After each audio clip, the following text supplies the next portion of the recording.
Yes, peoples. Welcome back to another episode of the TheStockroom podcast. Back again with the man them, back again with the boys. Mm-hmm. Another week, another video. Back live and direct for the people who are watching, who are listening, either on Spotify, Apple Podcasts, Deezer. I'm sure we're on Deezer. There's a Deezer in there somewhere. Anyways. Boom. That's the ADHD. That's the ADHD talking. Hey. On all the platforms we're there. Please like, comment, subscribe. Yes, please follow. yes, please yes. view. Whatever the notion is on whatever that thingy is, do that to increase our motion. Whatever. Comment, like, play within the parameters. But yeah, guys, welcome back. Another week. Man, them chat to me. Michael, how you doing? Bro, I'm tired. Yeah. January was a long ass month, but February? It went February. No, but I feel like it was Jan and there was February. Yeah, because we're so used to it being in like 24th, and then the month is done. Like, what are we doing? We're so used to the leap year. Now they've given us the actual steez. And Extendo we're like, clip, and it just happens that life is busy at the same time. It's nuts. Why are you looking at me like that? I said the 24th. Yeah, when's the cut off? Wait, cut off for what? For February? Yeah. I kind of just thought he meant 24th, and by the time you get to the end of the week, you're in the new month. So I didn't really question it. I guess he's edited. But nah, man. What are you, Bully? How are you? Tired, man. I'm tired. I'm exhausted. I feel like your camera, bro. Fair. Basically, guys, we're gonna shoot some BTS pics. That's so and my camera said battery exhausted. So yeah, That's how I feel. yeah. Exhausted is such a dramatic word. It is, but I feel like being dramatic today. I feel like it's the only Oh, word we can that... tell. Anyways, it's the only word that really describes how I feel. Because you said like it was Tell you January, February. Like, Yeah, the this has been why? It's been the longest 24 days of my life, bro. Fair. Did you say extended? Why? I hear it. You're not real. You're not real. Not real. Yeah, man. What about you, man? How are you? It's been a good week. It's been a long week. I said it's been a long week. The week's just started. Yeah, the week's just started. But I hear it. Guys, behind the scenes, we're having our own reshuffle. So, just breaking the third wall. It's fourth. Are we? Yeah, I don't know what's going on. Am I losing my job? Apparently getting fired. Again! That can't go in, sorry. That was quality though. I loved it. Oh no, it's good. No, it can't go in. I'm interested to see what we get into today. We've got a couple topics to get into. Guys, as you know, we are ambidextrous when it comes to the topics we talk about. So, this week, I thought someone was going to cut me off, but you didn't. No. I want to see you land, to be fair. Then laugh. We're ambidextrous in terms of the topics that we talk about. Some week we'll talk about footwear heavy topics. Some week we'll talk about fashion heavy. Some weeks we'll just talk about the numbers. We'll talk about the statistics. Because we're multicultural in that sense. But yeah, I hope you really enjoy today's pod. If you really do like it, then like. This cross-pollination is insane. It's like, you see when rappers, will say a word out of context where it makes sense. Orange. Orange. No, like, you see when the wordplay. Have you seen the... It's like he's a battle rapper, bro. Oh, bro, have you seen the memes? Eurobar! Sorry. No. Have you seen the... What's my man's name from Griselda? Conway. Is it Conway or Westside? Westside like, Gun. When it's like, oh, like... Have you ever washed your ass and with diamonds, tissue paper? Like, no, I haven't, actually. So, Westside Gun. No, I haven't. Just pulling things from left and right. All of a sudden, it makes sense.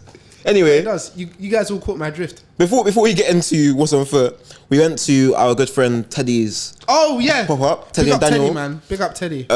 So Daniel runs a brand called Prayer Studios. Teddy runs a brand called Above All Else, and also works on Undiscovered IG with Kelly. Shout out Teddy. Some amazing pieces there. Showed us the Sunset hoodie, the denim, the Dr. Martens he made with Daniel with the zip that goes around. Yeah.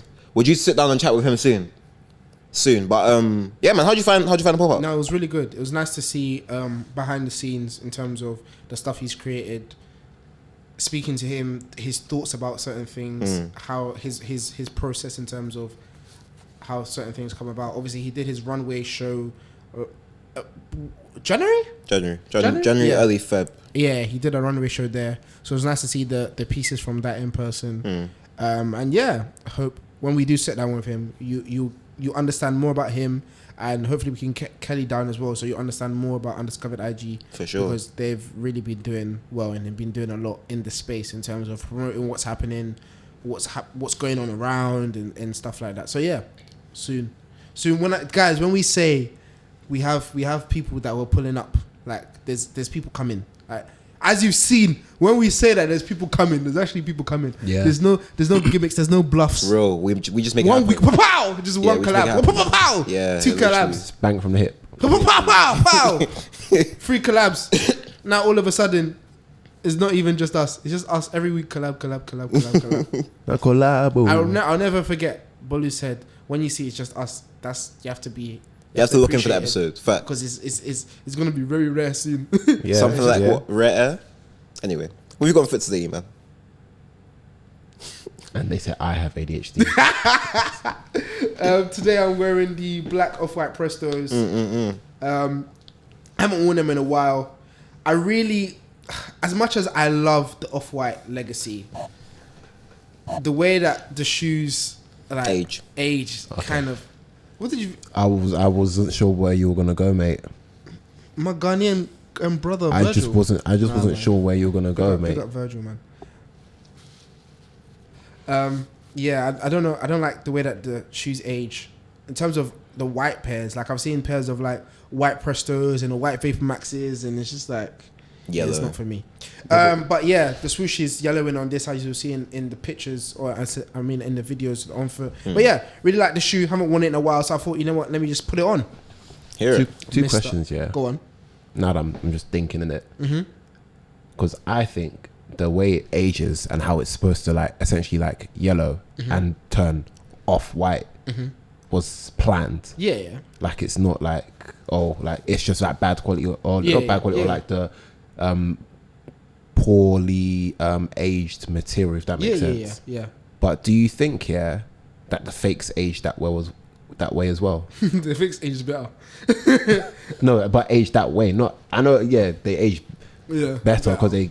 Yeah. But do you think they will inevitably age, like let's say in like 20 years time? Yeah, you see someone who got let's say you see some white Prestos from one person, one from the other. One is aged pretty yellow and the other one is like pretty white. I mean, yes, because at the end of the day, we are dealing with science. The bottom line is science. Like, this is how aging works because of the reaction between I was about to say the whiteness, air and just outside oxygen and the shoes. That's why people have the whole thing of like certain temperatures and certain airflow and all of these type of metrics just to keep the shoe in a specific condition. That's why obviously there's aging in terms of cracking midsoles and stuff, and then there's aging in terms of color. No, but what I'm asking is, do you think like in that in like 20 years now we're gonna see like an actual off-whited pair and then a pristine white pair, and people be like, oh, yours must be fake because yours is too white? I feel like we had that already. Yeah, yes and no. I'm out the loop. No, but I feel like looking at Eman's pair now, if somebody pulled up with a pair that's too white, people automatically assume, yo, your pair might be fake. Because why is it that white? Why is like it's been 2017? It's been 8 years. No, not 8 years. Oh yeah, damn, give or take. Yeah, no, this isn't released 2017. This was I think 2018. Yeah, 2018. So it's 7 years. Yeah, it's been a while. Yeah. Damn. 7 years. Yeah. Sorry, that hit me. Yeah. We could tell, mate. Yeah, after 7 years, if your shoes look a certain way, it's like, bro, where has your shoe been for 7 years? Obviously, there's people who know the specifics. No, but I think even like people that know specifics when it comes to that, a shoe's gonna age. Yeah, a shoe's gonna age. So it's like even if you can know everything on the planet. If the shoe's gonna age, it's gonna age. Doesn't matter what you do. But you can stop. You can slow it down. Yeah. There's. I feel like because the off-white came in the way it did and it was received as like a fresh product, you couldn't even prepare to be like, oh, this is how I'm gonna care for it. It just started yellowing. No, but people have known shoe to yellow from before. So but you're saying that, like, for example, you got Bolu got the Jordan 3 reimagined. They didn't yellow immediately. Yeah. But then in comparison, the Jordan 3 fragments yellowed quite soon after wear. It's like you can claim you can prepare for it, but really, can you? Your shoe will just age, bro. In my opinion. Yeah, no, I 100% I do agree, but I just feel like it depends. It depends. One, it depends if you care that much. Obviously, if you care about something that much, you'll put in the due diligence to keep it a certain way. That's why there's all of these air chambers, and people only allow a certain amount of sunlight into the room, and you have to keep the room at a certain, like you're going through a maze. Like you're going. Hey man, let me tell you something. As much as I hear that, yeah, you got 2 shoes. Yeah, 2 shoes, 2 feet. 2 feet. Yeah, I thought it was, yeah, it's alright. You got 2 feet. Wear your crap, man. Yeah. Just enjoy it. I'ma wear it. Enjoy the game, man. Just enjoy the game, bro. Anyway, Sha. Yeah, Michael, what do you have on foot? Keeping it black. Yeah. I'm wearing the Eman and Michael MX95s. It's not black. Yes, it's... You don't understand. It is pretty... Oh, BLM? You're wearing black. No, it's BLM. exactly. Thank you, Bolu, for understanding. You got me in the second half. Well, lad. Yeah. One of the cleanest shoes to drop last year. Very, very nice crep. Good pair of 95s. There's some news about 95s this week, apparently, allegedly. But anyway. Yeah, that's what's on foot. Yeah. Bolu, what's on foot? Keeping it BLM-ish. Little crash out. Oh, wait. Sorry. Little crash out is so nuts. Your joke landed a second after. I thought about there was lag. But all of black designers, all of us. Yeah, man. Yeah. And on the table too. Yeah. Shout out Jordan Page. Anyway, we're gonna get to that in a Okay, sec. cool. Yeah, go on. A little crashes. Ah! In my opinion, the greatest Yeezys ever dropped. Yeah. Yeah. Yeah. No one's. No one should. Yeah. Undisputed. Huh? Undisputed. Yeah. Good. I don't like why you said that. Like, Yeezy. What's this? 700 V1 Wave Runner. yes. Yeah. What a shoe. Yeah. Good vibes. Good energy. Man, haven't seen the outside of a box in 2 Is it? years. What's that to yours? 8.5. No, 9. They haven't What's their condition? steady. They haven't seen mileage. Out of 10. Bro, a good 8.5 minimum. Could be a 9. They look at length. I haven't seen them. Do you still have the stealths? You mean the statics? Statics. I keep on. Yes. Because I remember I picked them up with you. Yeah, I but- think I was picking up. Do you want them? No, I don't want the stacks. I Oh. want the wave runners. I think I was picking up my. We can talk business. My thingies. Oh no, I just went with you. But yours is a 9.5.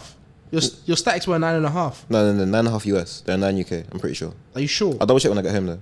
Because I remember you having a 9.5, and then I tried it on thinking, do I get a 9.5 because my 9 was a tad bit tight. I think I remember the size issue, but I think I might have got it fixed. Okay.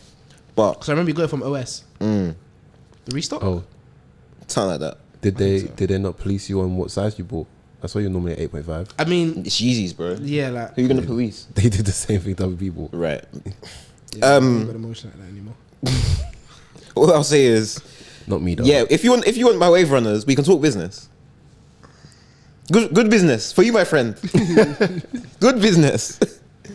But yes, going to see on the table, we have the Color Plus Co. Saucony Matrix in the Harvest Week colorway. This silhouette is obviously one of Saucony's heritage shoes. This shoe particularly, I really like personally how like they've mixed the materials. So just go through it on the overview. We've got the textile upper. It's like a kind of like lighter brown, and it's contrasted by the high head suede in terms of the front and back of the shoe. There's also a peace sign and the sun logo on the heel tab, and the Saucony logo in purple on the tongue of the shoe. And then you've got the black matrix like design going through like representative of the Saucony logo. and it also has the carbon fiber on the sole with a black and gum sole to finish it. Oh, I've just noticed carbon fiber. And 3 pairs of laces. The sole. Oh. I think I'm pretty sure it's carbon fiber. Is that carbon fiber? Is that green? Yes. Yeah. And it's got 3 pairs of laces. This black pair that you see in black and green. There's also a yellow and purple, and then there's a red and yellow. Yeah. So, what do you guys think of the shoe on first thoughts? I think it's cool. Yeah, it's not my cup of tea, but I'd love to see if there is a different colorway. I'd love to see a different colorway. This is actually their third collaboration with Saucony.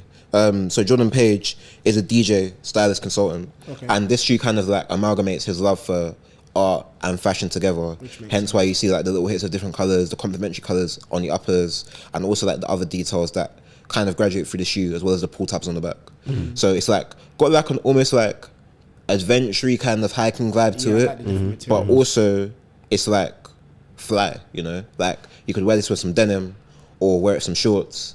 You could wear it on a hike or wear it on a day out. Like it's got a nice range to it. So and it's a different silhouette to what we've seen. Yeah. Obviously, like the last Matrix we saw before that was J-Tip's one in terms of big collaborations anyway.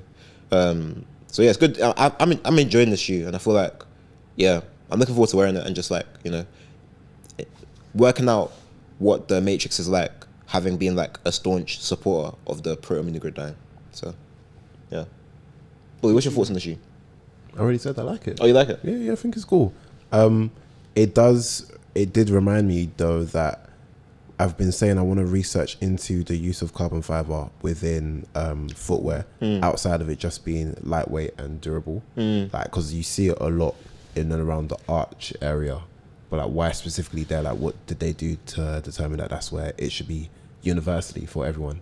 But yeah, like I like the fact that you can see it as well, if you know what I mean. Like, but it doesn't scream carbon fiber. It looks like a green and black like knit sort of vibe. But yeah, it's cool. I think it's nice. A shoe that we haven't spoken about, but I wanted to know your opinions on. I don't know if you've seen the Mars Yard 3.0. You haven't seen it? I'm not looking for it. I personally think... But we're just going to talk about the shoe. I haven't seen the shoe. Okay. Me neither. Probably. So I have no idea what it looks like. It just looks like the 2.0. If you do want to see it, then this is the shoe. I don't like the shoe anyway. Okay, cool. That's fine. Wait, so what's the difference between that and the 2.0? The mudguard is black. I'm sure there's like different materials and stuff. I personally have never been a fan of the Mars Yard. I respect Eman as a friend. So when he says that that's his grail or was his grail, as he's now reformed. Oh, is it? Have you actually reformed? Yeah, nah, man. I'm not into man doing all of that stuff. That's man. So where he was saying before a few years back that was his grail. That was like, oh my gosh, bro, I want that shoe. Like it's me in terms of a shoe. It's just weird and it looks comfortable. And I respect you as my friend to respect your opinion. But personally, to me, that shoe never moved the needle. That's fine. Personally. That's fine. I'm not even sure what the allure was that got it to the price point it did, whether it was like a low stock, whether it was this or that. Because what surrounded it in terms of, I think the initial release was through NASA. Don't quote me. It was. Because of obviously Mars Yard. Yeah. Right. Okay. That was the whole initial. Got you all on a gimmick effect. Huh? Basically, they got you all on a gimmick charge, bro. Yeah, man. It's what it is. I really like the shoe. Yeah, I feel like I was already not a fan of the shoe just as a person. I never really could get my head around it. Yeah. And I'm an adventurous guy, so if a shoe doesn't land with me, there's probably a reason for that. Raw, this is what we're doing. and right, cool. A few years later, we see everything come out about him and his studio, and it's like, personally, I don't think that Nike are running out of ideas that they need to work with him. I don't think that it's a relationship that is needed to continue. But it's a long-standing relationship. Yeah, but why? Nepotism.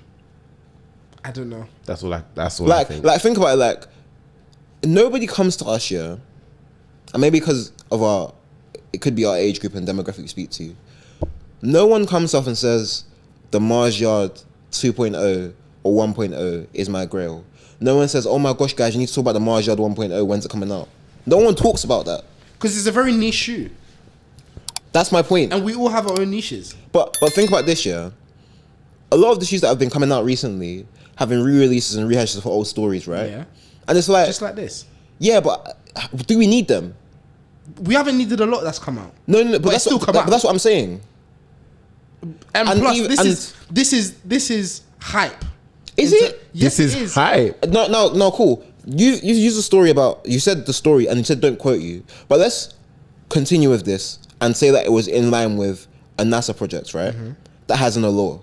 When you bring that kind of shoe back, what do you expect from it?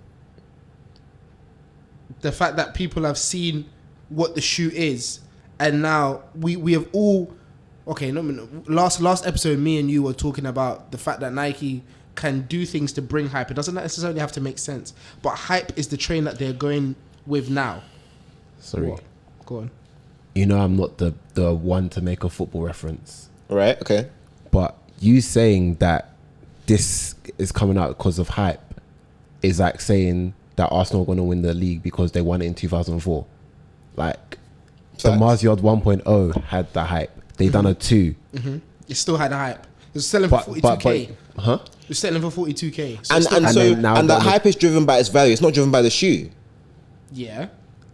But that doesn't make it a good shoe. I'm not saying. We're talking about hype here. We're talking about because a lot of the shoes that we've seen, we know aren't good shoes. But when also, there's hype it's around also- it, But the hype for this shoe is basically living off of the hype for the first one. the hype for which the is Galaxy is living off for the hype for the first one. The But hype the for Galaxy, the it flipping looks the Wu-Tang same. was But at least it's the same shoe. This is not the same shoe, it is. It's a 3.0. It's a 3.0. which is what I'm saying. It's not the same shoe. If you get what I mean. Like, see them man that were, oh yeah, oh, they put the shoe on NASA, blah, blah, blah. Oh, they sent it to Mars. Yeah, that was the first one. Not the second one. And not the third one. And So- if we're being honest, yeah, Nike. Now I'm gonna be careful with my words here, because some people might say, does Nike need the hype specifically from Tom Sachs? yeah. And I think they do not At all. So I don't see what the point is of pursuing a 3.0, especially when these allegations weren't just like 6 months ago. It's been a hot sec now. You man have been knowing, and you guys get the early drop because you're his what's it called, quote unquote handlers when it comes to brand relations. So if something that comes out, and I think I'll even go as far as to say, yeah, those shoes might have been ready to release around the time that the general purpose came into play. 100%. I feel like it would have been the general purpose first, then these. That's why they had it. Yeah. But they had to ice it because of the conversations around them. Especially with how closely they look to the 2.0. It looks like these were actually just a different iteration of it. I feel like this is like, you see when Adidas like X amount of months later just dumped all the Yeezys. Yeah, They pretended like, oh, yeah, it was like a big nothing thing. happened. They just dumped it all. Like, this is it. I can't had imagine, to like- stay in. Like, let's get it out. And on top of that, like, bro, I don't think anyone within the 3% or the 97% go to sleep and wake up thinking, I wonder when Tom Sachs is going to drop some more shoes. That's literally it. Literally it. And this actually leads us quite nicely into our discussion for today. 2024 was a big year in terms of footwear. We saw brands like New Balance continue to take steps forward. Adidas were in the green. Nike, unfortunately, in their annual revenue numbers, took a step back by about 6%. And we want to discuss why. So, first of all, we're going to lay out the framework. We're going to talk to you about the numbers involved. And then we're going to talk about our thoughts and what these brands are doing right and what some might be doing wrong. So we're going to kick off with Nike. And please, before we start this conversation, guys, I want everybody to understand scale. When you see the numbers in and around some of these conversations, the disparity is crazy. So somebody making a 20% increase doesn't even put a dent in another person. But it's motion all the same. So, yeah. And we have to, I want, like, disclaimer, for those watching, I want you to remember how far Nike are ahead. Bro. We're saying all of these, it's all well and good, but the boat is pushed out. It's Quay. Nike have been doing this for ages. I wouldn't even say Donkeys, years, bro. because years is a small metric. Should we start with have been Nike? doing this for ages, but yeah. So just putting that in there. When we're talking about other brands, in the here and now, Nike are in trouble, but overall, they're good, man. Kicking off with Nike and their numbers. Nike's global revenue last year, year of 2024, was $48.97 billion. God damn. And that was a 4.97% decrease from the previous year. Big up John Donahue, man. Hey, man. Partnerships with Travis Scott, Supreme. The ship was still there was still afloat, bro. The ship was still afloat. That, you know, that is a gunshot hole in a tanker, Bro. a cruise ship. Hey, it's dripping bits of oil. It's like, I don't even really need that. It's still good to go on another 50 journeys. Yeah. Across that. Can you imagine? Go on. Partnerships with Travis Scott, Supreme, CDG, Cortez, Nocta, Victor Wembanyama, Naomi Osaka, Lexi Sabogo, etc. made sure that Nike was heard all year round. And we saw that in the impact moments it had, from the Olympics to tennis, basketball, the whole campaign with Wemby and LeBron, winning is everything. That idea of striving for greatness made such an impact in the narrative, not just for Nike as a brand, but I think for sports in general. Personally, I've said it before, I'll say it again. People got too accustomed to coming second. Second doesn't give you trophies. You might get a medal, but you're a runner-up. What happened to winning? It was the first loser. What happened to winning? Why did people forget that winning is cool? And so I like the fact that they recaptured that, and through the little like vignettes and campaigns they did around the storyline, as well as the wider story they were pushing, I was like, you know what? I hear it. That's a move, and that's a move you're making while on the back foot. Okay, cool. I might be afraid of you. I saw to take it back to football and take it to Bolu's club, Chelsea, when they lost to Arsenal. Not the side. When they lost to Arsenal in what season was this? It was a season when United won the league. Until ages ago, yeah. Yeah, it was a while back. And Chelsea, Jose Mourinho went to the fans and was like bigging them up and saying like, "Yo, clap for your boys because they did the job this year. Yes, we didn't win, but next year we'll come harder." That's hunger. Whereas, right, Fair enough. Whereas, like, you know what? Fairs. You got you there. Whereas, I feel like present day, when guys lose, it's like, oh, you know, well, we had a tough game and, you know, we unfortunately came up short. Where's the hunger after you've lost to go again? Because it, go on. No. As a wise man once said, money is cool. Championships are better. Facts. And so I feel like even though we see that they've made this loss, hey, think about it though. But as another wise man once said, with all the trophies in the world, you can't use that to go and buy food in the supermarket. Right, okay. He said that. Igalo. Oh. Igalo when he went to Saudi. Oh my days, the words of Because people asked him, oh, like, you left Man United, what do you care about, like, winning trophies and stuff? I think, and he was also comparing it. There was somebody said Messi in the conversation, and then he was like, "You know, football, we come to play for the money. Upon all the trophies that you can win in the world, you can't use the trophies to go and buy food in the supermarket." That's what he said. I remember because he said supermarkets like that. What guy? All right, cool. And also, we've seen in terms of Nike stocks, one reason why they're not selling as much is because they were making more and selling less. A lot of their stuff sat. A lot of stuff went sale. Not very traditional Nike at all. They weren't fans of it. And so this year, Elliot Hill's come in and he said, he was speaking to Fortune magazine, and he says he wants to focus on the athlete. He said that he wants to make sure his preseason in. He wants to make sure he has the athletes buy in, because that when that comes to selling the shoes, if the athlete buys into the shoe, they're more likely to push the shoe, more likely to support it and push it to their fan base. Yeah. So yeah, that's Nike in a nutshell in 2024. Yeah. Obviously, it's a very, very like short insight, but now we're gonna go into the other brands and then we're gonna have our discussion from there. So go on, Bolu, you were gonna say something. I was gonna. Do you feel like Elliot Hill has hit the ground running? Because in my opinion, he has. You know what? I think it's difficult to say. Only because, not because he hasn't hit the ground running, but because we don't know how much John Donahue left. Exactly. I was going to say that. Yeah, but you could kind of tell in the way that there seems to be a sudden difference in the way things are happening. Exactly. There's definitely a change of pace. Yeah. Even like with the swiftness and the delivery of their marketing now. Like, did you see the Love Hurts campaign? Clean. Absolutely amazing. Like Clean. that is like, And the Saquon Barkley one as well. yeah, I was like, this is, now I feel like I want to play American football now. Like, real. you know, like that's, Real. I haven't felt like that. This is even another conversation I want to have. Not right now. I'd love to have this conversation with an American. Preferably somebody who works in sports. Maybe even the lady who started Nike's PEs. I want to ask her why PEs never translated over to the worldwide stage. Okay.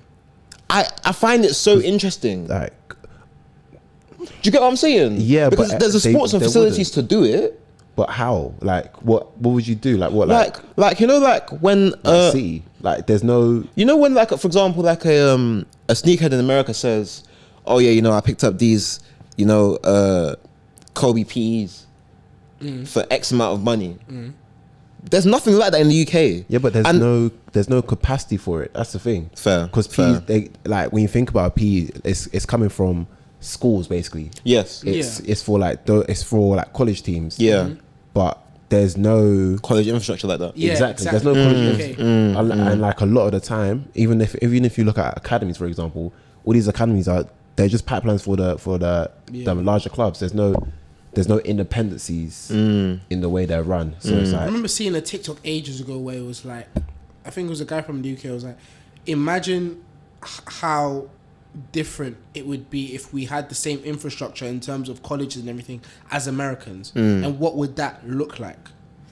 I feel like it would have been very interesting, but I don't know how it would have worked for our national sport being football.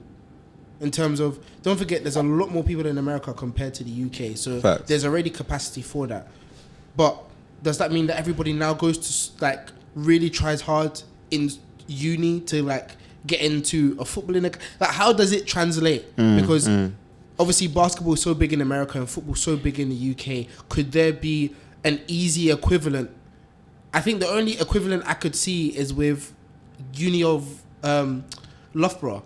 That's the only equivalent where Loughborough's football team is that good that they're playing Premier League, like under 21s and stuff. They're in and around those leagues. I think that's the only equivalent in terms of sport in this country. I think they can't, because the infrastructure is built through the teams in this country. So it's like you got people playing under sevens at Arsenal, bro. Like that's it. That's your pipeline right there. Yeah, it's true. As opposed to it being like, oh, I'm playing for my school. I'm going to this specific school because they have a good football program, and they already have connections with these different brands, and these different people went to this school and then end up playing in XYZ places, kind of thing. So the infrastructure from it's young is completely already different. Yeah, and it's like technically you can even say the infrastructure for football is so much better here than it is with like college sports in America, in a sense where your education isn't tied to your thing, your footballing ability, which could be a detriment. Yeah, there's also that. There's also debate for that, because a lot of some footballers here are dumb. Like we've seen in the things in the past where allegedly Wayne Rooney has like 4 GCSEs, but Wayne Rooney is probably one of the most decorated footballers we've ever seen. Hey man. So points are made. I was gonna say something else, but let me know. So yeah. Eman, let's get into Adidas. Talk to us. Adidas. Adidas global revenue increased by 11% in 2024 from the previous year to $23.69 billion. Yeah. Dollars. Yeah, $1 billion. Obviously, a lot. I guess we could. There's different things. What would you say helped? Like, of your opinion, what would you say helped with that increase? One which you might not agree with: consumer fatigue. Okay. No, I definitely agree with that. Yeah, definitely agree with that. And Adidas honing in on specific silhouettes and leaving the superstar in the grave. You'll be so shocked to see how many of those they still moved. This superstar. Even think about last week when we was talking about the Uni Days thing. Like the amount of Adidas silhouettes that popped up. Yeah. I mean, these are all minute numbers in the grand scheme of things, but these all still add up. See that market between £70 and £110? Yeah. That's a market that Adidas wins in. If you can cash in on that market, you have literally taken over a whole generation or two. Because people grow up, obviously cost of living and everything, people grow up saying, "Rah, I can only afford max £100 trainers," and so because only one person could afford £100 trainers, word of mouth happens. Let's say in a village, there's a group of trainers, and then one's £100, 150, and they're all different brands. The £100 one is the one that, what's your son taking to school? What are you wearing as a £100 shoe? And then that word of mouth spreads in terms of everyone is now buying different colorways or the same colorway of the shoe. Pre-social media. Yeah. Exact pre-social media. So now that £100 shoe is the shoe, and when people get older, it's like, "Rah, I remember that £100 shoe. It's probably now 150 or with inflation now, which isn't still that expensive, but people buy into that. That's how the Air Force happened." Mm-hmm. Yeah, like the amount of Campus AE silhouettes, Campus AE videos I see on like socials. So I wouldn't be surprised now if, like, let's say the next generation of us having a conversation with people that, when they were growing up, all they could get was their favorite silhouette was the Campus 80, like they used to wear it all the time. Or even on trend now, the Campus 00s. Yeah. How they've rebuffered the Campus 80, and that's what a lot of people are wearing now. So yeah, interesting. Moving on, Adidas basketball has had a strong year with Anthony Edwards AE1, as we were speaking about in our sneaker draft. At the forefront alongside James Harden and Damian Lillard. The jury's still out on the Fear of God x Adidas collab because we don't know where or how that's going on. But in terms of basketball performance and basketball lifestyle, it seems that Adidas are really doing well in that category. Yeah, it seems like they're doubling down, and I feel like we even talked about that last week as well. I feel like one thing that's really interesting from this perspective, just looking at outside in, is that the compound interest of having a good year and what that kind of bears. I would have kind of hoped Adidas would have actually had like a slightly better year numbers wise, but I feel like maybe they took their foot off the gas in terms of things that were doing well. Like we heard a bit less about the Gazelle a little bit. I feel like we could have seen a bit more experimentation in some places to cement certain shoes and bring them more into conversations. But at the same time, it's like you still cooked. You still had a very good year and you made positive moves. So, yeah. I mean, I've seen evidence of that. We've seen how well the Wells Bonner has done. Facts. And now Adidas have... I don't know if you've seen it. There's a GR Wells Bonner. I'm going to put a picture in. Yes, there is. Yeah. I think it's like... And the understanding. This is the version of like the SB to the Dunk to the... or even the Campus 8 to the Campus 00. Accustoming yourself to the times. I think that Adidas Gazelle I'm going to put pictures in. I can't remember off the top of my head. The Gazelle or the Gazelle Indoor? Is it? I think that's what it is. It's like cow print. Yes. On the shoe. Yeah. You know what I'm talking about. I saw. So they're adapting, which is good. Which will hopefully, obviously with that and then other silhouettes that they do push or other colorways that they do push, hopefully that can be their Gazelle resurgence in terms of continuing what this Gazelle have done, just like how Nike have done like a traditional Air Force and then an Air Force Level 8 and then I think Air Force 01 and all of these type of things, incorporating different colors. Or go on. I feel like they listened to us. Go on. Maybe I'm just speaking into the atmosphere because I remember us saying that a couple years back that's what they needed to do, like adapt to the times now. And be nimble. Yeah, and be pushing the other things that they have and like double down on it, start to broaden it, and then incorporate collabs and then create GRs from the collabs. That's what we're seeing now, especially with this like animal print and cow print stuff. Sink or swim. Yeah, cow print is already really on trend, but it's all sink or swim, man. If you can't get with it or get left, like if you can't grow the times, then there's even one thing that I'm seeing as well that they're doing now is this year hopping into like that market segmentation to experiment with the market. Obviously, a few years ago they did the Gucci collab, and the price point was obviously sky high. Yeah, and we saw a lot of the stuff just stay on the app, on the confirmed app, and never sell. And it was like, why you? I shouldn't always have access to that for like longer than a month. It's a special project. Also, I don't think that should have come through Adidas in the first place. Yes, it should have come from Gucci. Yeah, and that should have been the tone of voice. Yeah, definitely. Because but obviously, if you don't want to maintain control, you request something in it. So, yeah, but it's again, it's all about understanding your consumer. Facts. At the end of the day, like people were buying your consumer. The most expensive shoes your consumer was buying at that time was $250. But I say that to say though, they did sell out their shoes, but the apparel should have been left to Gucci to handle. Yeah, even like the apparel, like same, like cool shoes is obviously shoes in it, but even still, like I feel like majority of it should have been left with Adidas and like not Adidas, it should have been left with Gucci and like their partner retailers as opposed to go through the confirmed app, because you're not going to see people buy that through an app, in my opinion, that they don't normally shop on. Now, what I will say off the back of that is, I think they're making the correct move now in terms of this new Pharrell Adidas Jellyfish. Oh yeah. I feel like now the market's a bit more ready for that, and that kind of price point, and that kind of vibe that comes with. How much is it? I think it's. But you know what that shoe reminds me of? Go on. Triple S. Yeah. Straight away. Like I didn't even have to blink. Straight away. They're $280. So they come into the market in. They're pretty high though. They come into a market though where we have CDG. As particular demographic is gonna rock the fuck out of that shoe, and they're gonna make it look so cold. We have New Balance that heel GRs as well, bro. Like This fit. Oh, now you've mentioned it. The black trench.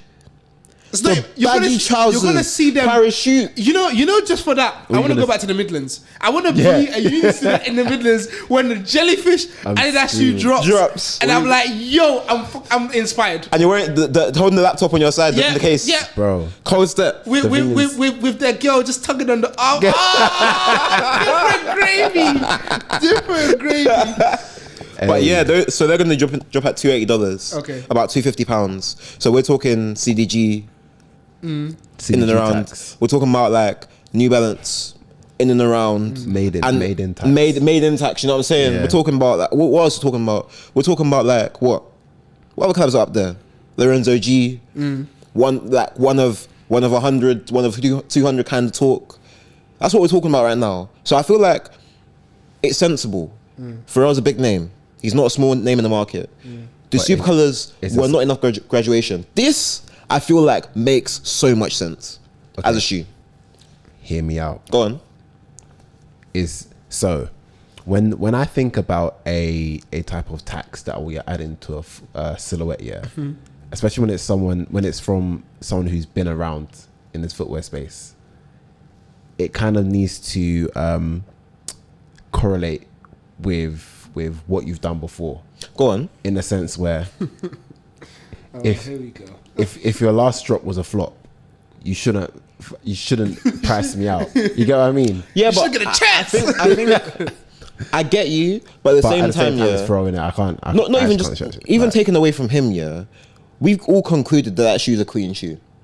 The Jellyfish. Yeah. It's a tidy shoe. Yeah. If it was a non-collab and Adidas were like, yo, this is the story. This is how much time we put into it. This is this and that.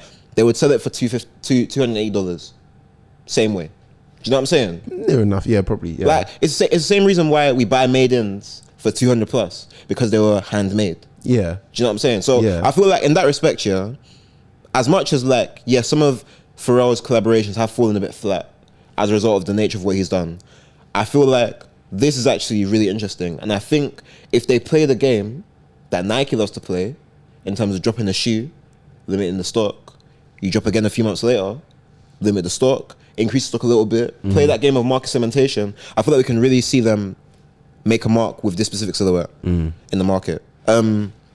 Speaking of silhouettes, who do you feel like will lead profit gains in the next 5 years? I feel like, before we get into that, we need to go back to New Balance. Okay. So do you want to take us through New Balance before we get into that? Okay, cool. Yeah, New Balance. Bolu, do you want to take us through New Balance? Sorry, Bolu, go through New Balance. Oh no, I'm happy to commentate. No, you're good, bro. You're good. Sorry, right. I thought Eman did it, but it's fine. It's okay. Sorry. You know, I'm used to being forgotten on this podcast. So that's 12 programs. Thank you guys so much for watching this episode. I'm closing it. The books TikTok is taking me out. Hey, bro, every time I watch it, I actually cry. I actually laugh. I actually cry, bro. I think I watched it like 10 times. So watched it twice on Twitter as well. Be your own people. Go on, Bolu. But yeah, New Balance posted another record-setting year in 2024 with global sales of $7.8 billion, an increase of 20% on its previous year, which is that's right, and around around 2.8 billion. With partnerships like Coco Golf and Shohei Ohtani, JFG, ALD. They've helped to cement itself. They've had a steady increase in sales year on year, and it reflects by the steady increase in revenue. New Balance CEO John Preston alluded that their recent ongoing success could be even more, but he would rather they moved gradually rather than flood the market with products like their competitors. Nike.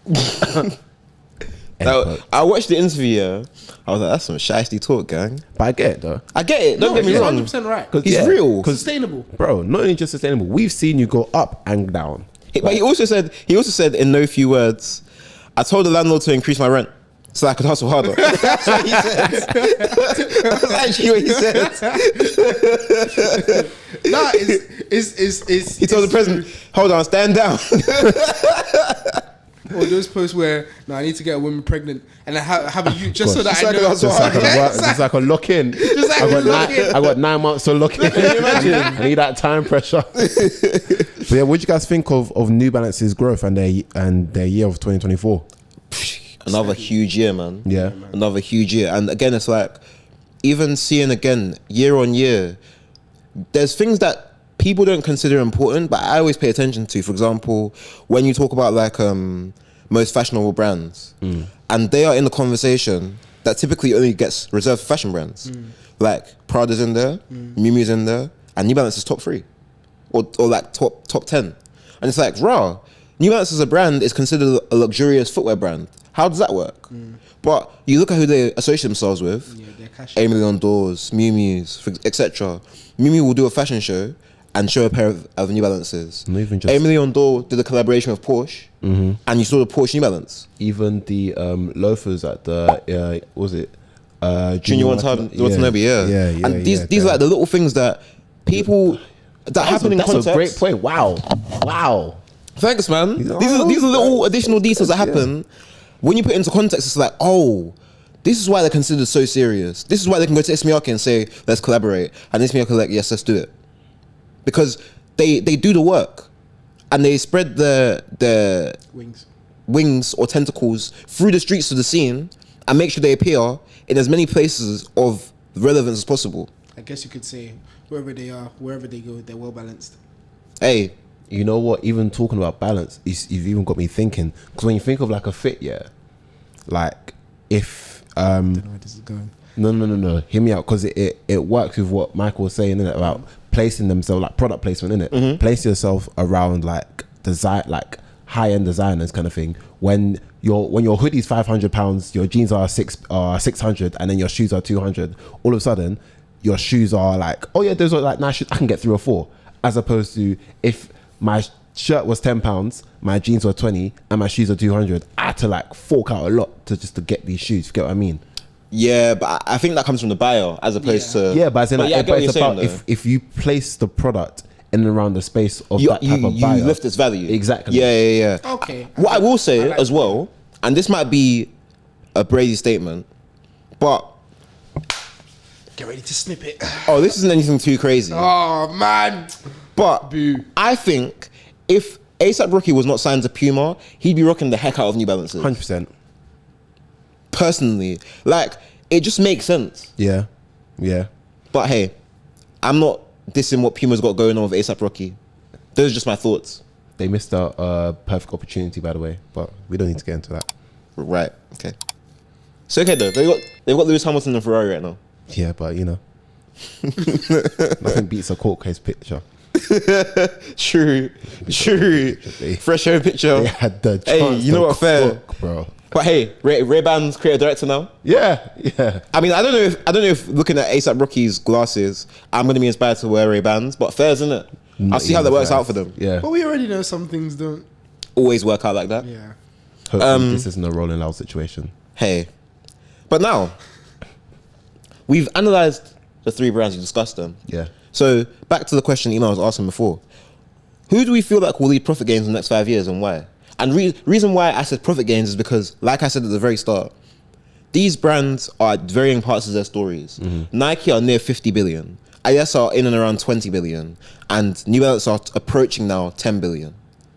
So, in terms of profit gains, it's still crazy. It's crazy. So we're not talking, but just to understand this question, we're not talking about the flat numbers. We're talking about percentage, basically. Yes. Okay, cool. Yeah. So who do you feel like will lead it? I want to say New Balance. But Nike's scary. Like, Nike can flip a switch and then rain atomic bombs down on everybody, and there's nothing you can do about it. He's not wrong, especially with us understanding they're not only are they limiting the stock of everything, but they're still producing like high frequency shoes. So it's like there's only going to be 20k per shoe they drop, but they're just going to keep dropping it. And there's more and more. There's a new silhouette. There's a new Y2K silhouette. I can't remember the name of it. That's came out recently. Basically, Nike have a silhouette. I can't remember it off the top of my head, but I'm going to add it in there. Nike have a silhouette that reminds me of a Kayano, a Joe Kayano 14. Interesting. I'm going to put it in there because I saw it recently and I know they've been talking about it, but it's not the V2K, but the V2K is another silhouette they have in terms of mesh. And But also I they're feel trying like to mesh is do the thing with the DNA as well. Yeah, exactly. The mesh is another thing that I think we can talk about another time or now, because I don't know how long the mesh is going to be meshing. But in terms of Nike now, I feel like they have one or two silhouettes, as well as the Vomero and the P6000, those mesh silhouettes that they're starting to bang off even more. And if they're doing, as you were saying, the limiting and dropping nicer colorways and nicer silhouettes, it's going to get people back on that Nike side again. Obviously, their margins probably might be smaller because they're dropping less of a shoe. But on the resale market and clout, they could be higher, because if you can't get it for retail, Nike don't make any money off resale. But if you're dropping a Panda and a Panda sells out and people are buying Pandas for £400, that clout value or that cash in value when they do a restock or just in general can make Nike the top dog and make people more attracted to the whole thing of okay, I can't get a Panda, but I can get a Next Nature Panda where like a recycled Panda or I feel like, while I don't disagree with you guys on the Nike point, two things. Go on. I think I won't say Nike are nearing their peak, and I won't say that because we're going to get into something a little bit in terms of running and the running market. V5 Runner. V5 Runner, that's what she's called. Okay. We're going to get into the running market and how running and lifestyle are affecting brands. Nike V5 Runner. But before we get Flip the lappy. Before we get to that, Sorry, Michael. it's all right. No. No, but No. somebody's gonna like it. Yeah. Released in so. 2025 for a retail price point of I think $90. Yeah, price tag $90.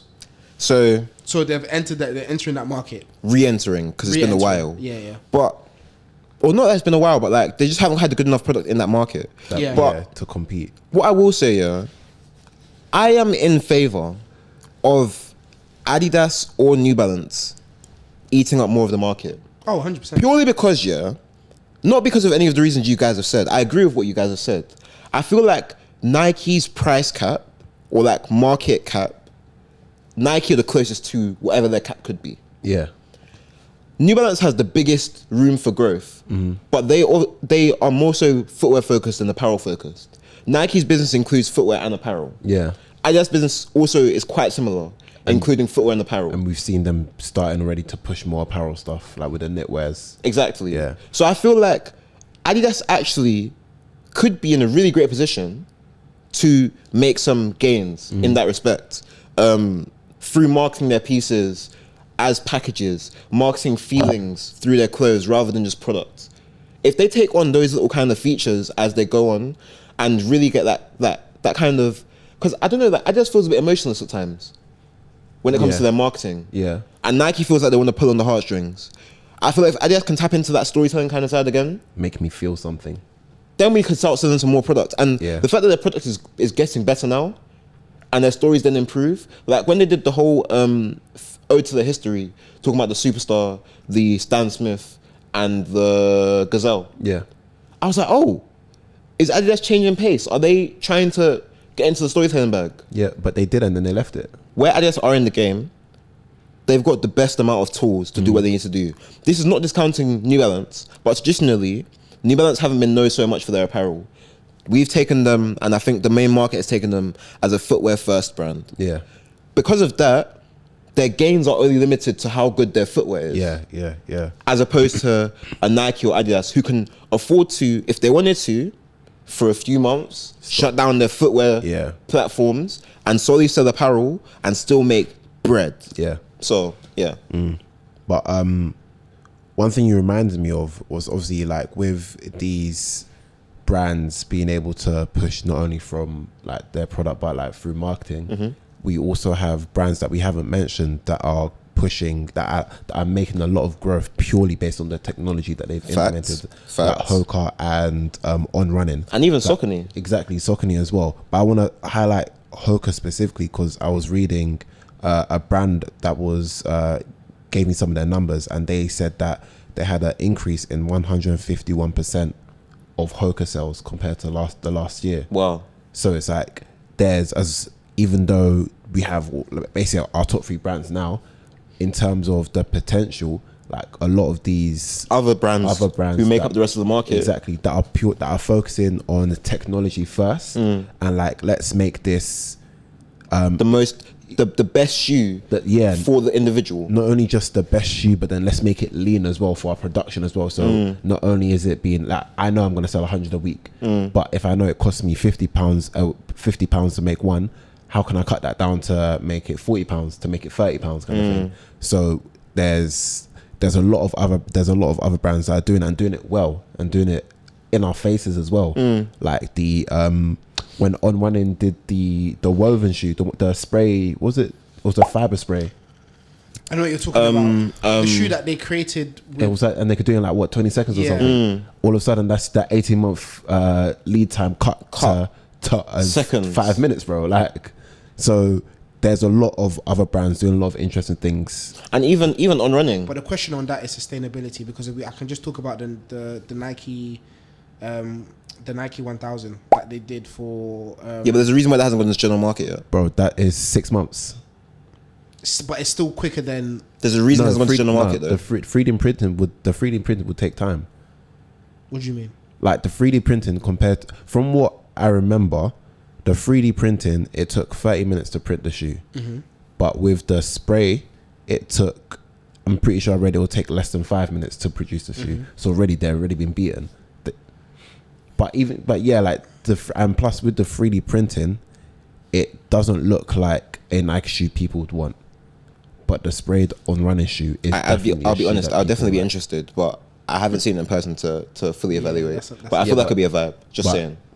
I'm 1%. Exactly. You're 1% of the 3%. Yeah. That On Running shoe looks like it suits 95% of their customer base. I'll also say on Running as well. Again, we speak about where brands are aligning themselves and how they're making money. On Running's leaps and bounds aren't something to be like sniffed at. Like they have made serious moves 100%. from when they came into the market. The sales that they've made are actually ridiculous. I haven't pulled up the numbers because we want to focus on like the core brands for this conversation, but I know On Running's numbers are ridiculous, and we'll pull them up for a future episode. But even the way they present in the market, for example, their alliances with Loewe and now with Ronnie Fag and K-Tech, you're putting a performance first shoe into the market of fashion, and now it's fashion performance. Yeah. And now we're seeing this blurring of the lines between lifestyle and running and execution of a shoe. And it's like, oh, wait a second, this might be the look. And On Running were the first to the party. Yeah. In whether it was on purpose or by accident, New Balance were there, yes. But On Running really came into the market and were like, why are we going to come and give you a shoe that's kind of lifestyle-y? We're just going to give you a running shoe that happens to also be one that you can feature in your daily life. You can walk in the shoe, you can run in the shoe, but you can only run in straight lines. If you want to get a running shoe, you've got to change that to the other silhouette, this and that. All of a sudden, people want your shoes. Yeah. And now you're getting collaborations with Loewe and K-Tech, with Kith. No. So how much more can you do this year? Yeah. So I guess that even takes us into the next section. Yeah. So lifestyle and running have crossed over a lot, as we said, with crossovers between the likes of CDG and Hoka, Minted New York and Saucony. YouWasntDer and Nike, and even On Running and Adidas Terex, for example, coming into the market and blurring those lines between lifestyle and fashion. When you walk into showrooms during Paris Fashion Week, you'll see the lifestyle product behind the running product, not in front of it as it used to be. You know, before, brands would be like, oh my gosh, I need to catch their attention. My lifestyle product has to go first, that's the coolest stuff. Now, the first thing you see is running product. It's tech, yeah. Showrooms, first thing you see is running product, and then you see lifestyle. Even I think back to when we went to the canoe PR day, like a few months back, and on the table was running shoes first. And the lifestyle product behind. And that's not just for Saucony, that's for a lot of brands right now. Brands who understand that people are looking for shoes that can do more than just run or more than just execute. Yeah. People want shoes that can buy into a lifestyle. Exactly. Yes, exactly. And that lifestyle right now is running. So I guess in that aspect, yeah, Elliot Hill says that he wants Nike to be focused on the athlete first. He says that if we get the athletes buy-in, you know, we can push product in a more authentic manner because the athlete supports the product. Can Nike reclaim their market share within the running space? Is that possible? I feel like they can, but I feel like it's putting themselves in specific places and endorsing specific people. I say that to say YouWasntDer, great example. They recently did their thing with Nike. Done a few things actually. Yeah, they've done a few things. A few 5Ks. I think they've done a 10K as well. Marathon. Obviously, big Nike moment. Yeah, I've seen with that Nike push through the Nike Pegasus. I can't remember the name of the actual silhouette. And the Alpha Fly 3s, I believe. Alpha Fly 3s and Vapor Fly 3s as the well. marathon runners were wearing. Yes, yeah. The bright purple one. Bright purple, bright green. Yeah. Nike are pushing through the Nike Pegasus. And obviously the Alpha Fly, so they're really trying to capture that market, attacking run clubs and run groups, showing that people can use it for lifestyle, and it's more of a means of. I think it's called a third space. The third space is the exact definition. I'm not sure, but is a third space is a place where outside of work and outside of home is a place that you can go to externally and just be you and interact with other people naturally. And for that, people using running, and Nike are buying into that because one, you're buying into a community or gaining a community because one, word spreads, and two, if you're putting product in that community, people are going to buy that product, and two, you're buying into a lifestyle because now people are using you for that lifestyle. If not running, people are going to wear a Nike Pegasus just at home because it's a comfortable shoe. So on that as well, because I think it's really interesting you mentioned that, two things. The first thing I will say, running is an interesting sport because obviously running is a sport you can do alone or do as a group. There's no cash. There's no immediate thing that says you have to pay. You have to pay to run. You know, you can literally step outside and run. Now I think that's where Nike Pegasus premium. So I think that's where then when it comes to running in groups and it's like, okay, cool, you're running in a group. It's like, okay, cool. What is everyone wearing? Oh, why'd you wear that? Is it more comfortable? Is it less comfortable? Like, for example, shout out to our friend Jeffrey. Yes. Oh, so I was putting it. Yeah. Go. So like, when I wanted to buy, I want to buy another pair of runners. Oh yeah. And I was like, Jeffrey, I was like, what do you wear? He was like, I wear New Balances. Like all my runners are New Balances. I was like, why? And he was like, well, I buy them because of comfort and this and that. But obviously, everybody's foot's different. So this is what I rock. And these are the conversations that happen in running groups. Now, when you think of running, the first thing you buy is footwear. You don't buy apparel first. You buy footwear, and then you might buy, because you believe that the footwear helps you to run. Exactly. Because that's where you run. You don't run with your hands, innit? Exactly. But then it's like you're running in the rain now, and it's like, oh, now I need to get a waterproof zip-up jacket that I can run in. Exactly. Now I need to get a pair of longer trousers or shorts that have pockets, because the running shorts sometimes don't come with pockets. And some people just want to be full kit wankers. Some people just want to, Fair enough. wear all gear, no idea. But that's fine. The company's still getting I'm your not money. there for you. I'm here for the vibes. So like, wearing the vest with the pockets Think and putting nothing inside. Think about the amount of people. This is no shade to you guys. Think about the amount of people that buy gym gear.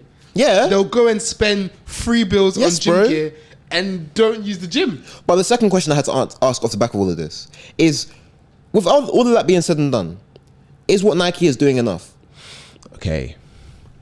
I feel like they're starting to ramp up, but it's not enough so far. I was thinking about this for a while, and you see, Not enough. no, but like, alright, cool. You see, when your product, I feel like there's like when you do product placement, yeah, and it's going to the top of the top, the peak, the creme de la creme. It's like it's hard for it then to trickle down to like the regular everyday person, if that makes sense. Because now when you think about like with the marathon moments, for example, there we had like the first top 5, top 10 were all running in Nike gear. Yep. Where it's like, if I was gonna run, I'm not gonna use that shoe, simply because I'm not clocking a 1 hour or 2 hour X amount of time like marathon.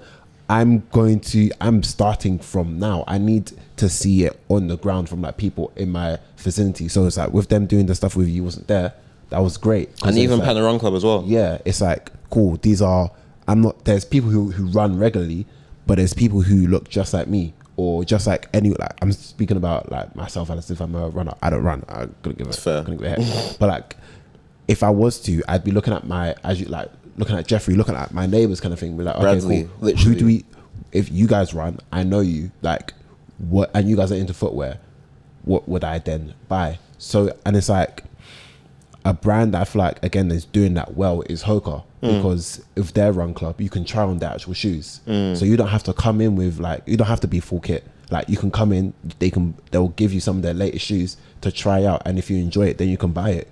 That's interesting.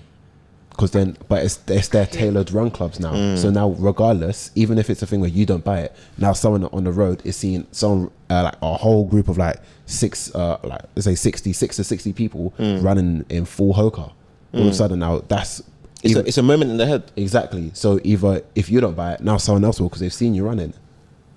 But even with that, we're forgetting how important influence is in terms of... No, I don't think we're forgetting that. I don't think that's the case. I think we're highlighting the fact that it's important. Influence, yeah. But that's a different type of influence. Your Exactly. influence is a lot more personal. Exactly. But that's what we need, though. Yeah, but some people don't look at it like that. Like, if you think about when we were younger, and maybe this might be wrong because kids are impressionable, but I do believe that you can be impressionable from a kid all the way to you being an adult. Of course. As a child, I looked at a pair of Mercurials. Nobody around me necessarily had Mercurials. Everybody was wearing just school shoes to play football. But I was like, Ronaldo's doing some sick stuff in that. I want that. People are looking at marathons and thinking the same thing. So where you're wearing Nike gear at a marathon and you're wearing a specific Nike shoe, then people are looking at that Nike shoe like an Alpha Fly, like, yo, I need that Alpha Fly. Obviously, you're different because you know people that run and you're using your own consciousness. But also that can, to be honest, two things can be true. And you also are a bit more caring when it comes to the technicalities to ask the questions. Some people, like Eman saying, just see the crep. Okay, they're using it. Hey I want guys, that. come with me. And then, but even that though. Okay, maybe it's just me. Maybe I'm just not into running. But I said I'm special. No. But it's like cool. You gave Ronaldo as an example. Yeah. Can we say like 3 marathon runners that will be in that same space? Of like, oh, like you are essentially like you're as influential as Ronaldo is in this space. Kipchoge. Like, yeah, Kipchoge, one of them Kenyan man. But but that's the thing. Like for you, it's like one of them Kenyan man. It's not. No, but he broke the world record. I think. Yeah, but you don't in Nikes. But you don't follow him the same way you would follow Ronaldo. Of course, which is what I'm saying. Like, but maybe that's because running's not my prime sport. Exactly. Yeah, I get that. Yeah, so it's like with it being a thing where it's running isn't gonna be these people's prime sports. These are people, which is why into it. You get the lifestyle side of things. Yeah, because now it's like, okay, running might not be your number one sport, but if the running shoe appears in the lifestyle, all of a sudden now people want to buy DJ Osmo Pocket 3 because Sorry, that's a really bad. I'm sorry, guys. It's not a bad example. And I know, but in my head, it's a super niche example. it's very a super niche example. Yeah, but like now everyone's buying DJs. Yeah, facts. Now you want to buy a run shoe, but it's like I can also use that as lifestyle, so it justifies me spending that money on the shoe. Especially whereas just before, I would have thought about using it solely for running. Mm-hmm. Yeah, like people used an Air Max in the past. Apparently, the running market is projected to make $14.2 billion in the year 2025. I'm not surprised. So, are we going to see an increase in more running and lifestyle crossovers and footwear? Yeah, most definitely. And who do you think? Will, in terms of this, make the most strides? Because again, we've got New Balance's running arm, we've got Nike's running arm, Adidas' running arm, and Adidas are making strides as well in the running segment. You've got you've got On Running as well. Yeah. You've got who else have you got there? Hoka. All of these brands are in prime position, but who has the infrastructure to make the most out of this window? It could be, especially with their venture that they have coming up recently, the whole Nike SKIMS venture. Hear me out. I'm gonna let you land. Nike SKIMS is subject to be on par with how big Lululemon is in America. That's what I was going to speak about. Because of that specific market where it's, I don't know if this is the right thing or wrong thing to say. Don't do it then. Hear me out. Soccer mums. Now. Right, okay. That's actually fine. Yeah. That was fine. Yeah. Sweat off my brow. But now where, because I think Lululemon, do they do men's clothing? I can't remember. They just did a collaboration with Lewis Hamilton, so yeah, they do men's clothing. Yeah. Cool. Lululemon is massive in America in terms of sports, fitness, lifestyle, gym, clothing. Mm-hmm. Yeah. And now Nike are trying to match that because they've seen how big Lululemon's is, partnering with one of the biggest billboards there is ever in Kim Kardashian. SKIMS has been doing so well. SKIMS is a brand SKIMS is amazing. Amazing. Genuinely, like, even when I did like Jude Bellingham in the briefs. Bro, whoa. Why? Okay, I didn't mean it like that, but I mean like, they attract a male audience. Okay. You're right. You know what? I apologize. Sorry, Miss Jackson. But yeah, no, they have somehow managed to make something that seemed like a woman's brand, like translate into like menswear as well. And now with this Nike collaboration, it's like cool. If it was like Nike realized we don't have the facilities. Yeah, we cannot compete. Outsource. This Dry Fit is not competing. Dry Fit is not competing. It's not doing it anymore, bro. It's the same way that it's the whole thing of acquisitions. Yeah. In terms of they absorbed. To do so, bro. Nocta is now part of the Nike business. Sinner is now part of the Nike business. SKIMS is now part of the Nike business. Just out here buying communities. Did you, bro? Did you see they gave Kim the 001? Yeah, I saw that. But imagine this, yeah. Buying communities. You invest. Nakam. If you could spend 10 million trying to get a community, or you could purchase a community for $1 million and help them grow and enjoy profits, and then just ride off the back of. Because who's not going to want to wear Nikes? Sprinkle product in there. Yeah. All right then. My only see with the whole Nike and SKIMS business joint venture now. Yeah, go on. I don't understand where the differentiation is going to be between SKIMS and then Nike SKIMS, if you get what I mean. I think I've got you there. I'll give you an example. Go on. Nocta. Yes. Outside of Nike, Nocta exists. Do they? Yeah. And they exist through partners. So Nocta did a collaboration with De La Art, the automobile, and that wasn't a Nike collab, I believe, but I'm pretty sure that was like obviously within the Nike collaboration echo chamber. So there's things that they release that I think now they're probably more so Nike through and through. But when they did the Turks and Caicos collection, I don't think there was Nike pieces in that. Okay, yeah, because I had no idea. And then Cineworld, again, another example. Cineworld have the Nike Tech Fleece now, and they have the 95s, but Cine's pieces are still Cine, not Nike.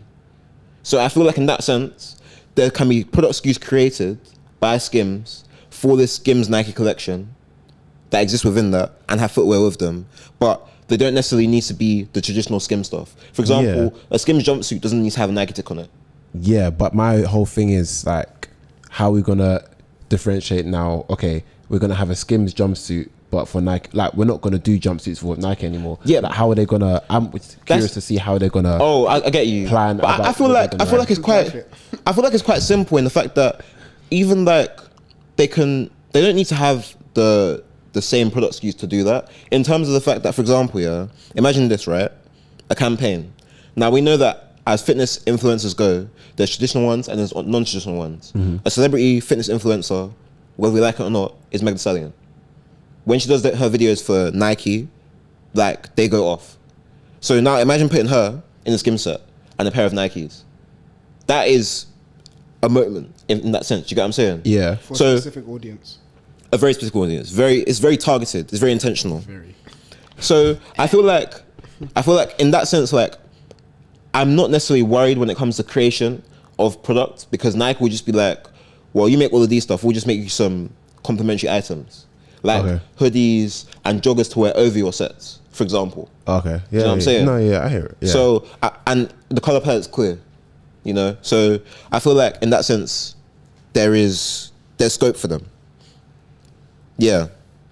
But it's and I feel like if all these brands, are investing so heavily in lifestyle and running, does that leave a gap for other brands to eat up the market elsewhere where the brands aren't paying attention? And what would that be?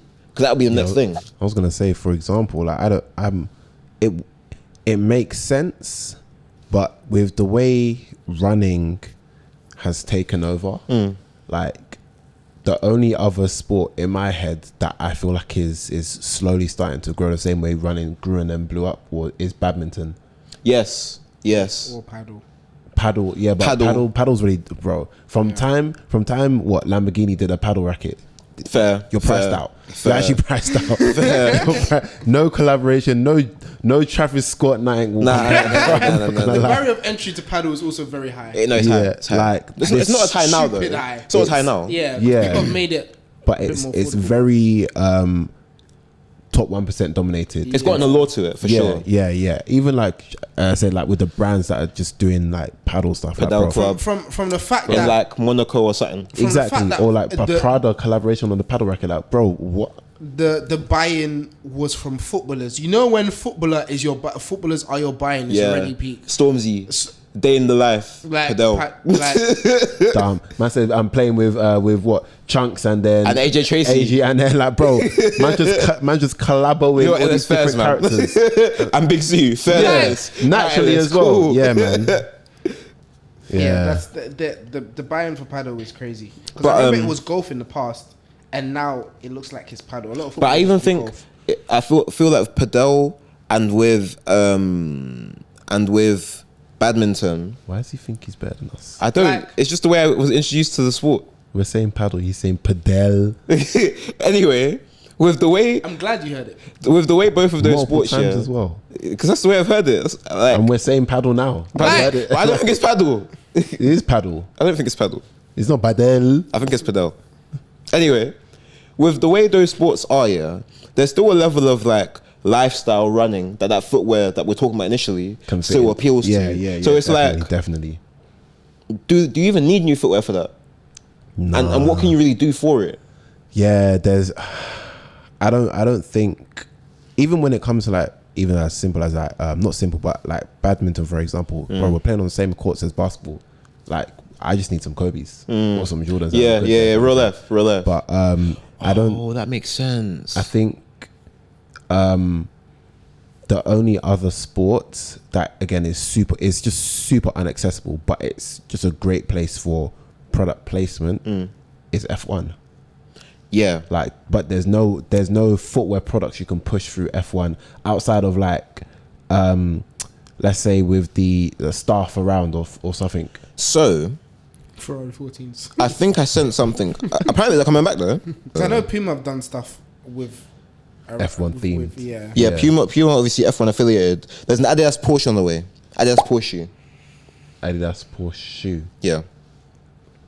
Oh, Oh, You know, I saw you put that in the chat. it's no, Adidas shocks. no, Basically, no. That you see the woven side, yeah. That inside, no. they got the 95 layer on it. Got 3 stripes. Anyway, so yeah, so there's an Adidas Porsche collab allegedly, and also we did see 2.0.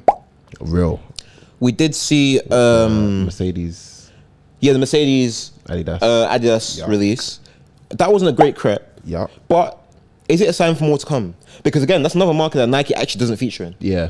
like at all. Yeah, it is. It's a sign. It is a space where I feel like, when it comes to the footwear brands that are now operating in this space, understand your market. These are not people that will see, oh, Mercedes Adidas, let me just buy it anyways. Yeah. No, hey, I spent 150K on my jacket. I'm not gonna put no dead red shoes on to match it just because there's got 3 stripes. For real. Come on, man. We're high fashion. Like, But I appeal feel, to the market. and again, I feel like that's where like New Balance can get into the market. Oh, that would be great. But like again, like it's a very expensive sport to get into. Yeah. And it's like, where do you want to be? Do you want to be on the livery of a car? Do you want to be worn by a driver? Drivers get, like, we were speaking to somebody, a friend of ours now who works at Sky Sports. And she was saying how, shout out Gia. And she was saying how, like, when it comes to media time with drivers, they get like 5 minutes. Yeah. So it's like, even if you do all the work to get them into your product, how much screen time does that get? And who cares? Yeah, plus they're in uniform anyways.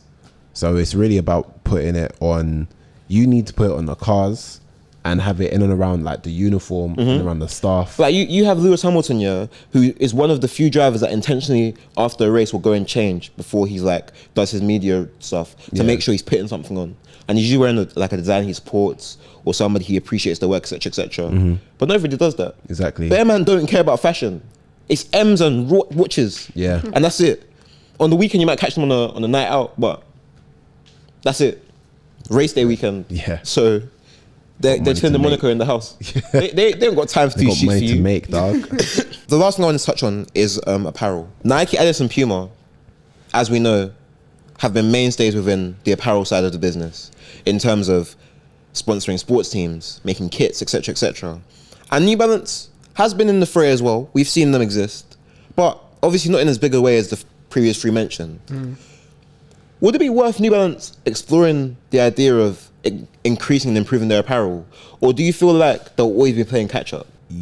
I feel like, yes, they will always be playing catch up in the sense where Nike, like if you just look at Nike, for example, like Nike apparel, not even just looking at Nike kits, like Nike apparel is actually like, it's cold. A lot of the stuff like they make is actually really, really good. Adidas as well, like for like every brand you've mentioned have had their, just looking at isolating it to like football kits, have had their cultural moment where everyone was rocking that team, one of their team's kits outside because how great it was. Like we had people rocking the Nigeria kit for time. We had people rocking that pink AC Milan kit. No, Inter Milan kit. Sorry, like everyone's Pink Juventus kit. Yeah, like everyone's had that sort of time. And AFCON.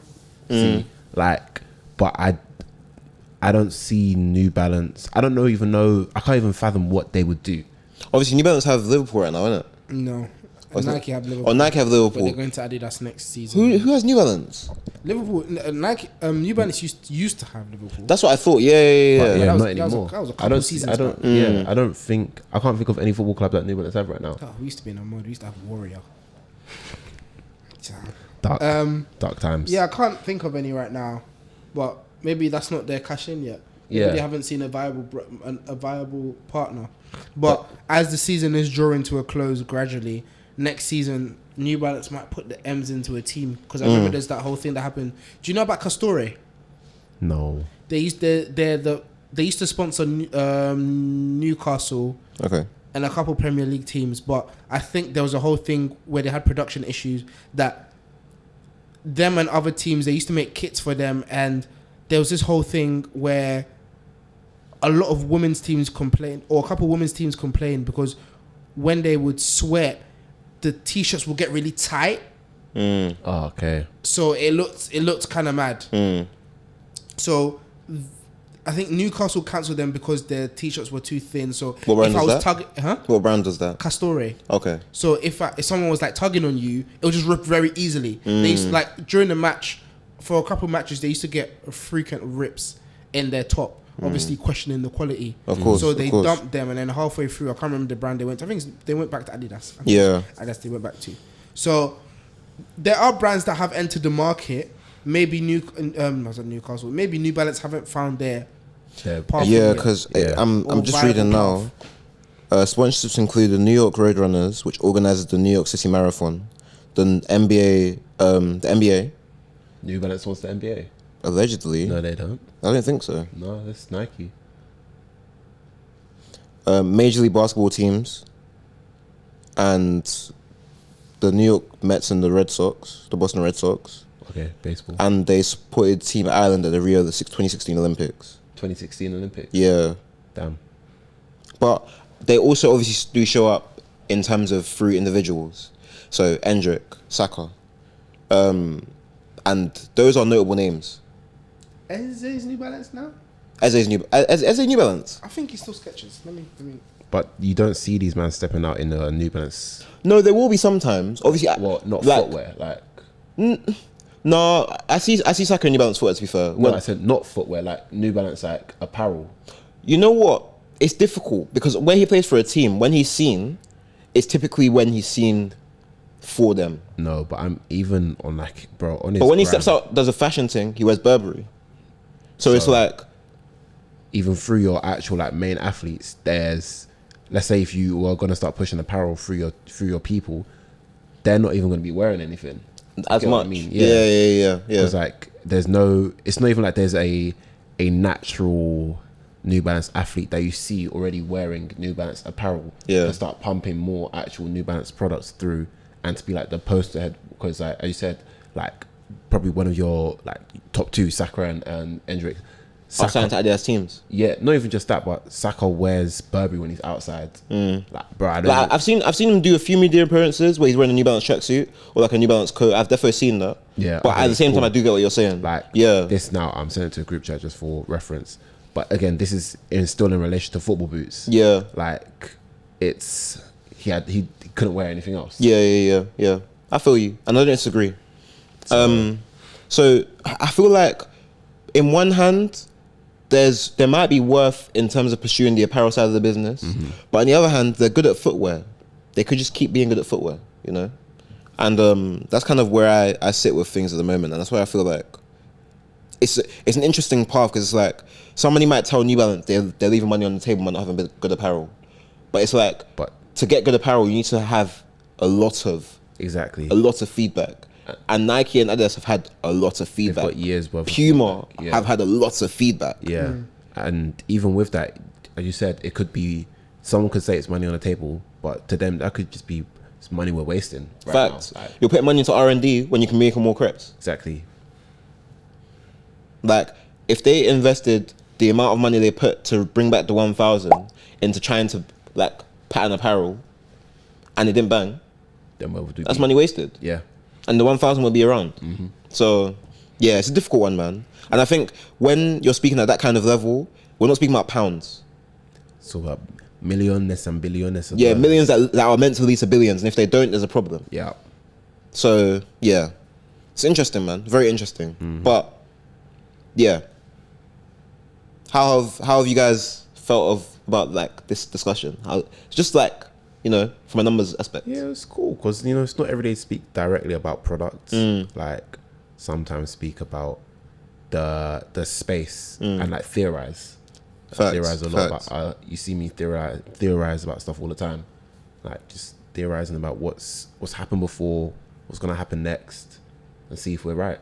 It's nice to actually, because a lot of these things, obviously, we're so interested in the space. There's a lot of these things that we just see, like, and we might talk about in passing, passing, or putting two and two together, where it's like, oh yeah, that makes sense because of this, or this makes sense because of that. So now actually speaking through it and getting each other's opinion and having this actual dialogue. Hopefully it's a thing where brands can see, or just people in general can see, and have that same knowledge, understanding amongst but themselves. also, if you disagree, this is where you come to the comments, guys. Yeah, and you're like, I hear what you're saying, but at the same time, this is how I feel about this. You're wrong. And this is how we have the conversation. And this is how we increase, you know, the value of the conversation.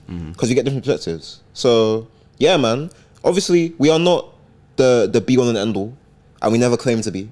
But we all give our feedback and our thoughts on things. Yeah. And if brands watch this and they're like, yo, there's some parts of your story that you haven't got exactly right, provide us with the facts. Don't sit behind the screen and just shake your head and be like, oh, they don't know what they're talking about. Show us then. Yeah, prove it. Give us the stats so we can improve, and we'll bring this back again. Yeah. Because it's not just revenue we want to talk about. I want to talk about individual silhouettes. Facts. I have so many agendas. We need to know what silhouettes are pushing you the way they are. Yeah. And it'll be great to talk about them from an individual aspect.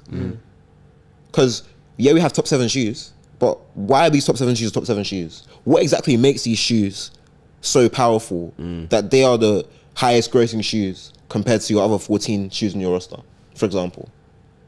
These are all discussions you want to have. And hopefully, as we've had this, and as you've watched it, whoever you are, wherever you are, you've enjoyed the conversation. Yeah. And I think that brings us to a natural end. Lovely end. Yeah. A natural end, yeah. So guys, thank you for watching. Thank you for tapping into the Stockroom. We'll be back very soon again with a guest, I believe. And yeah, I think guys, like, thank you for, you know, tapping in. Make sure you comment. Make sure you let us know your thoughts. Make sure you tell us, like, who do you feel like will come out of this next 5 years as the brand that's moved the furthest forward? And who do you think might move back? Could there be some upsets, some surprises? Let's find out. Let's know.